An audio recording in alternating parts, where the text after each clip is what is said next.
Deep breath, everyone. Wait, wrong story. Although, actually, it is interesting to note the similarities between Oxygen's alien foe and the clockwork droids in Deep Breath. However, in my opinion, this week's zombies were scarier. They take away oxygen by force, whereas in Deep Breath, it was just a self-defense mechanism for Clara to hold her breath. The droids weren't actually taking the oxygen away from her, and therefore I think that this kind of counts as a valid new concept. Another story I found myself comparing Oxygen to is last season's Sleep No More. They're actually strikingly similar if you look at it closely. Both are fundamentally founded on the capitalism in space concept, although it is obviously more prominent here. Obviously both are also set on futuristic space stations, and they both make a threat out of something that is an everyday necessity for us, but in the future has kind of become very commercialised. And like in this episode with the spacesuits, capitalism has taken its toll, and you have to pay a price for oxygen. The only real difference, of course, is that nobody seems to like Sleep No More, whereas everyone seemed to love Oxygen, including myself, but I also like Sleep No More. Why? Well, if you want to find out, go and watch my Defending Series 9 retrospective review. I did a massive study on Sleep No More, breaking it all down and trying to defend it in every possible way I could. But anyway, back to Oxygen.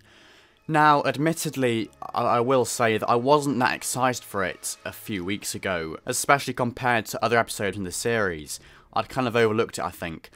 But in the week leading up to broadcast, my hype increased considerably. There was a Doctor Who magazine article, trailers, promo pics, reviews, and they were all very promising, very positive about the episode and making it look really quite special, and it's certainly delivered in my opinion. Let's start with that gorgeous opening sequence. Oh, it was amazing visually, an absolute feast for the eyes. Very inspiringly shot and exceptional directing.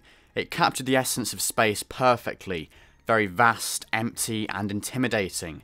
The vulnerability of humans up there as well, and kind of comparing us to that and how we're all relative in comparison to the vast expanse of space. In a way, it's kind of redefined the perception of space in the Doctor Who universe.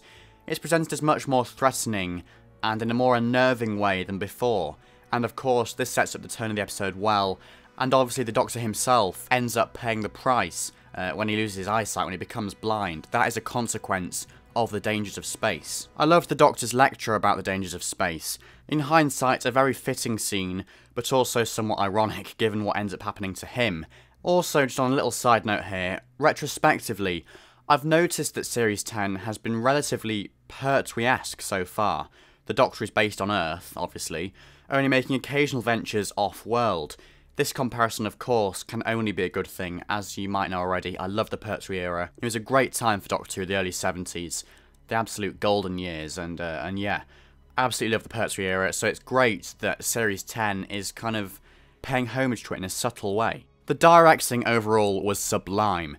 In particular, I was on the edge of my seat in the sequence where Bill was exposed to the vacuum of space. It was really creatively done and really well done as well. Great use of sound, and also black screens to show the blind Doctor's point of view. I thought that was great at the end when he's taking off the glasses and, says, "I can't look at you again." And then we just see what the Doctor is seeing, the black screen presumably. That is his eyesight, and he says, "I'm still blind." A really impactful and well-achieved sequence. Oh, the space zombies, they were horrifying. Probably one of the most disturbing and disgusting monsters since the Flood, which, as you will probably know already, I absolutely adore. The Flood and the Waters of Mars, great episode, great monster. And yeah, it was great to see something similar, a similar sort of setup here with them, because they are slightly like the Flood, I suppose, with the water and the oxygen, maybe. But yeah, visually as well, they look like it. The makeup was excellently done, and I'm so glad, I think, as well, that they got away with it, actually making it so horrific and disturbing. And I suppose, yes, they weren't on it too much because it was pre-Watershed. They probably had to be a bit careful about what they could show. But the scenes where we did see the space zombies were just great. Really, really engaging, really terrifying, and very creepy. Definitely more so than last week's Dryads/Woodlice. I much preferred the body horror of the zombies. It was really seriously freaky. I thought the colour scheme and colour grading was fantastic overall.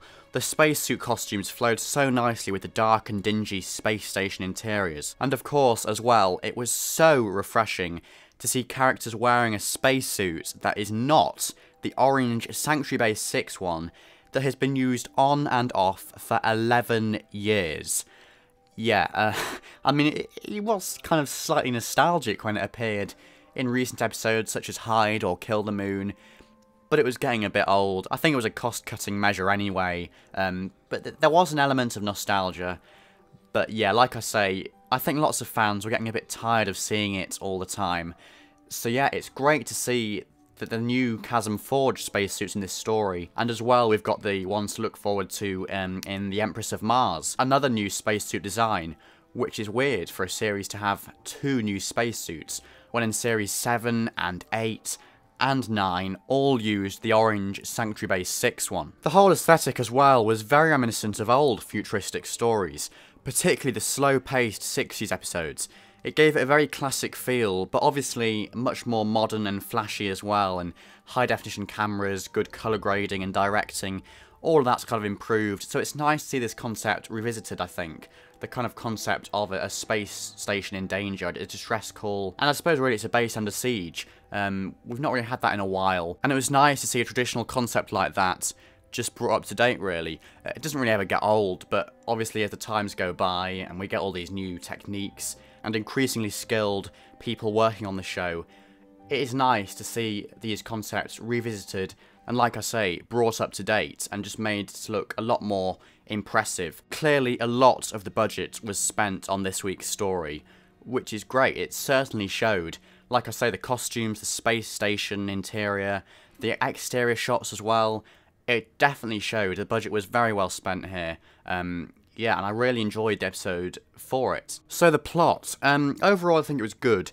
There was a nice subtle message about capitalism. It wasn't too in your face. I suppose some could argue it was a little bit too political. But yeah, but I don't really think that personally. I think, to be honest, it did it quite well. It was integral to the story. It was a nice little twist at the end about the whole capitalism thing. Although, to be honest, I did find it a little bit underwhelming on first watch. However, having seen the episode again since, I thought it worked better. It's also interesting to compare Oxygen to Jamie Matheson's previous scripts. I think they're all quite Doctor companion heavy. You've got a lot of Doctor and Clara in Mummy on the Orient Express and Flatline and The Girl Who Died, and they all introduce memorable, intriguing new concepts. Furthermore, another observation I've made is how Matheson handles the Doctor. In each of his scripts, it always looks like he's about to give up, like in The Girl Who Died, or do something completely risky or, mental, like in Flatline when it looks like he's not going to turn up and save the day, or in this one, in Oxygen, when it looks like he's about to kind of have his revenge on the companies, on the capitalist people and corrupt people like that. But then at the last minute, he pulls through in the end, surprising us all with an elaborate plan that he's had all along. It's just something I was thinking about, and interesting to note how that is kind of present in each of Matheson's scripts so far. He may not come back in the future under Chris Chibnall, that's yet to be seen, but certainly it's nice to kind of notice these tropes and things he does in each of his scripts. Just nice to see how he works as a writer. I thought the twist concerning the Doctor's eyesight was really well done. Despite having seen it coming already, basically on Twitter, @GirlyLetters did some detective work, putting 2 and 2 together with articles in Doctor Who magazine and reviews saying, oh, in episode 5, something happens to the Doctor that's never happened before, and various reviews as well saying he gets weakened. And then obviously Girly Letters had seen in all the shots for episode 6 and 7 and 8, in the trailers released so far, the Doctor is wearing his sonic sunglasses, somewhat out of the blue. So yes, I saw this theory, and I kind of stuck with it. I thought, okay, this makes sense. When it actually emerged on screen and played out, I was a little bit disappointed, I will admit. But for any casual viewer or anybody that didn't have any clue about that, anybody that hadn't put 2 and 2 together, then yes, of course, it must have been a great twist, and looking at it that way, it certainly does deliver. I think it does go without saying that this being Capaldi's final series, that it will somehow link to his upcoming regeneration. I mean, of course, we've got to consider those shots in the trailer of him with the orange glowing energy that signifies regeneration, and if you look closely, they can be pinpointed to episode 8, The Lie of the Land, which is the 3rd part of the upcoming mid-season 3-parter. So is it possible that he will do some kind of meta-crisis regeneration, like the 10th Doctor with his hand, in that episode, and therefore he will get his eyesight back? Or not? Will he gradually get weaker and more vulnerable until his body really is wearing a bit thin. I personally like this idea best, I think. But obviously, we'll just have to wait and see what happens. I'm sure it will shock and surprise us nevertheless. Although having said that, if the Doctor does end up using regeneration energy to heal himself, why hasn't he done it already? There must surely be a reason for him, if he does use that in The Lie of the Land, there must be a reason for him getting his eyesight back or doing the whole regeneration thing. But that's yet to be seen, of course. So yeah, it'll be very interesting to see how that plays out. Another little stray thought here that could be more significant in the grand scheme of things is Velma, Nardol's old acquaintance. Could she be more important than we might think? Because when she first came on, the talking spacesuit voice, I, and a few other people that I've seen on Twitter since, thought that this was somehow linked to Gus from Mummy on the Orient Express, of course, as well, written by Matheson. I was kind of thinking, okay, is the corporation behind this whole capitalism thing somehow something to do with Gus and this voice? Will it get revealed as that? Well, as it happened, we didn't get to find out who the corporation was. But there is a possibility, I suppose, that at some point in the future, it could be exposed as something to do with Gus, and it could all be linked somehow. I don't know. I sort of feel that maybe that's a bit unlikely, but then you never know, and you have to pick up on these things just in case. Because it did seem like a slightly odd moment for Nardole to just say, oh yeah, I had a girlfriend, she happens to be this voice that's in spacesuits. It was almost the kind of thing that Riversong would say, or Clara perhaps, so it did feel a bit forced, and maybe that's why. Or maybe I'm just over-exaggerating something that's just really small and should be overlooked. So, looking to the immediate future, is Missy in the vault? I don't know about this, because, well, in the trailer for Extremis, at the end, obviously there is that shot of Missy. Well, you would have thought, surely, that she'd be more prominent in the trailer, in the promotional material, given that this is her first appearance since the Series 9 opener, all the way back in autumn 2015. So there is kind of part of me thinking, okay, is she just in the trailer for a little bit because she's in the vault, and they want to kind of sort of preserve that surprise? Although, to be honest, if they are going down that route, why not just keep Missy's appearance a surprise full stop? Which kind of makes me think, okay, is there something else in the vault? Either something new or another returning character? But I don't really want to get my hopes up, because I kind of got my hopes up quite high this week about the cliffhanger, and it just turned out to be a fan theory. So you never know with Doctor Who. I mean, if I was a betting man, I think I probably would say that Missy is in the vault. But if it is her, I think the way that she escapes or is let out, or the role she has to play in the narrative, will be the surprise. The surprise won't be that she's in there. It'll be about her dynamic with the Doctor, who is now blind, and the role she has to play to help him, or otherwise, the role she has to play against him, you know, as a foe, with the mysterious monks, perhaps. I don't know. Yeah, we'll just have to wait and see about that one. But, yeah, it's hard to know, really, if she's in the vault or not. But like I say, I probably think she is, but I'm not going to commit to it 100% for now. So, overall, what did I think of Oxygen? Well, it was a breathtaking episode. Haha, yeah, very funny. Matheson delivered yet another gripping script, which was handled skillfully by director Charles Palmer. A very strong episode, probably the best of the series so far, I think. I mean, it certainly tops Thin Ice, in my opinion.